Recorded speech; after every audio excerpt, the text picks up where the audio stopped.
नमस्कार, प्रणाम, स्वागत है आप सभी का। तो ये है हमारे कर्नाटक इलेक्शन कैंपेन का दूसरा वीडियो। और हम लोग दिल्ली से चलकर अभी आधी रात की जर्नी कंप्लीट कर चुके हैं। दिल्ली से चलकर लगभग 2 से 3 राज्य पार कर चुके हैं। महाराष्ट्र, मध्य प्रदेश अभी पार कर रहे हैं और अगला राज्य कर्नाटक आने वाला है। और जिस ट्रेन से हम लोग सफ़र कर रहे हैं इसका नाम है गोवा एक्सप्रेस, परंतु इसमें फौजी भाइयों की कमी नहीं है। काफ़ी अगल बगल मैं दिखाऊंगा कि इस ट्रेन में लगभग 50% जनता जो है हमारे फौजी भाई हैं। 60% जनता।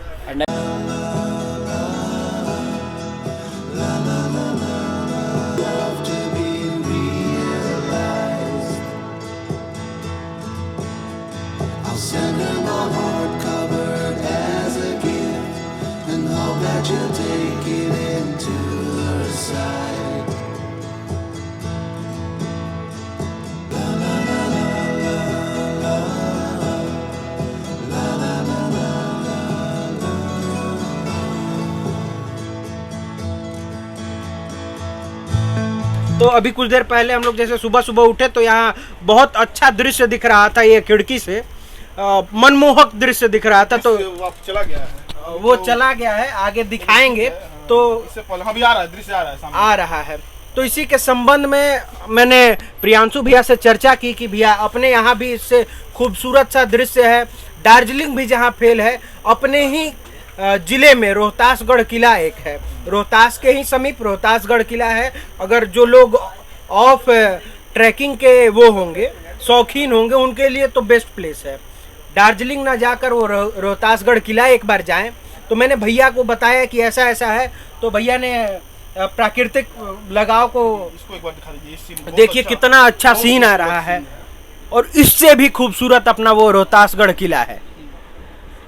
तो भैया को हम लोग बताएं कि ऐसा ऐसा है रोहतासगढ़ किला में, ये है, ऐसे है। जैसे जो लोग वो ऑफ ट्रैकिंग के शौकीन होंगे, 30 से 40 किलोमीटर पहाड़ पे चढ़ाई करना पड़ता है। वहाँ जो पौराणिक हमारी क्या कहेंगे, उसको भवन कहेंगे, एग्जैक्ट वर्ड विरासत है, उसको देखना, उसको सीखना। एक आदिवासी कैसे अपना जीवन व्यापन करता है, तो उसी के बारे में हम लोग कुछ चर्चा करेंगे।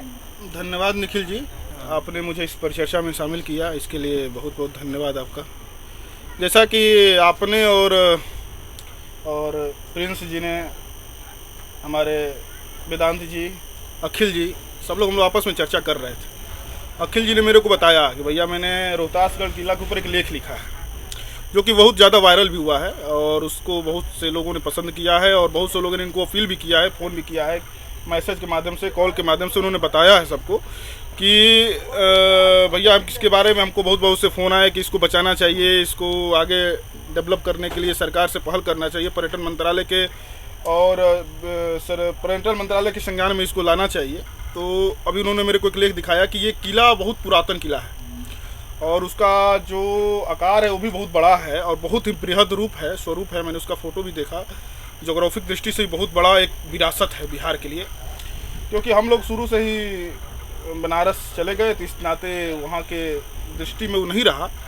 और क्योंकि वो अपना विरासत है तो उसको बचाना हम लोग का एक भारत और एक के युवा होने के नाते एक कर्तव्य है।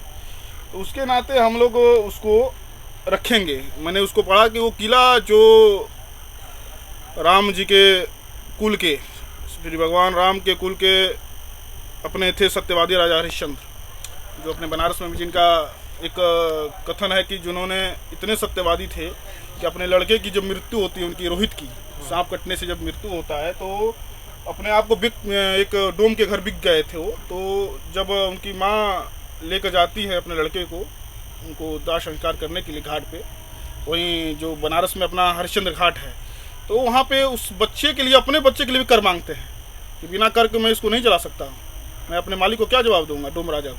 तो इतने सत्यवादी थे वो, भगवान राम के पूर्वज थे, राम जी के कुल से आते थे। तो उनके जो लड़के थे रोहित, उन्होंने इस किले का निर्माण किया, उस किले में वो रहते थे। फिर बाद में तमाम प्रमाण के लोगों ने भ्रामक को कर दिया कि ये किले खूनी किला है, तो इस किले से खून टपकता है, इसकी दीवारें से। तो क्योंकि अखिल जी ने मेरे साथ चर्चा हो रही थी तो अखिल जी बताया कि भैया ये जो किला बना था वो लाल पत्थर से बना था, जब लाल पत्थर से बना था, जब बारिश के दिनों में, बरसात के दिनों में जब इस किले से पानी गिरती थी, तो जब किले के जब लाल पर्दे से पानी गिरती थी तो उसका वकार वो लाल टाइप का जो बूंद गिरता था तो खून रूपा वो प्रारूप हो जाता था, तो उससे गिरती थी।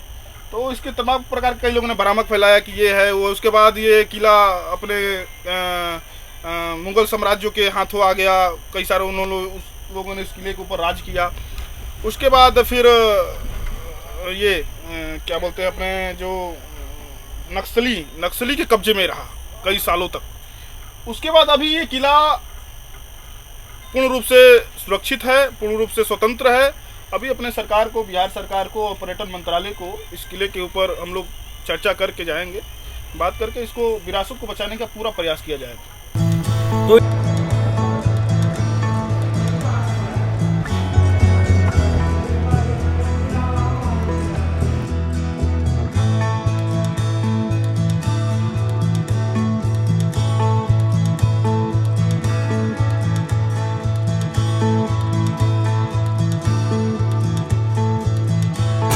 बेलगावी स्टेशन पर हम लोग पहुंच चुके हैं और इस समय हो रहा है लगभग 3:20 और बेलगावी स्टेशन पर हम लोग लगभग 2 बजे के लगभग पहुंचे थे।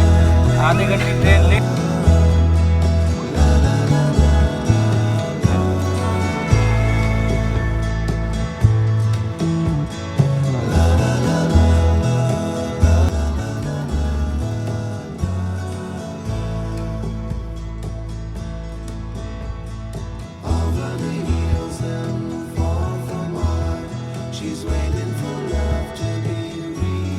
नमस्कार, प्रणाम। तो आज है 4 अप्रैल और हम लोग पहुंच चुके हैं बेलगाम। आज से अपनी कंपेनिंग का जिम्मेदारी हम लोग संभालने जा रहे हैं। अभी ऑफिस के लिए रेडी हो गए हैं। लगभग सुबह के 4 बजे हम लोग होटल में चेक इन किए थे और उसके बाद अभी सब बिखरा पड़ा हुआ है। अभी बस हम लोग जस्ट फ्रेश होके नहा धोआ के तैयार हो गए हैं और अब चल रहे हैं ऑफिस के लिए, बीजेपी हेड ऑफिस के लिए। आगे फिर आप लोग को दिखाते हैं यहाँ किस तरह से चुनावी तैयारी होती है, इसको आपको दिखाते हैं।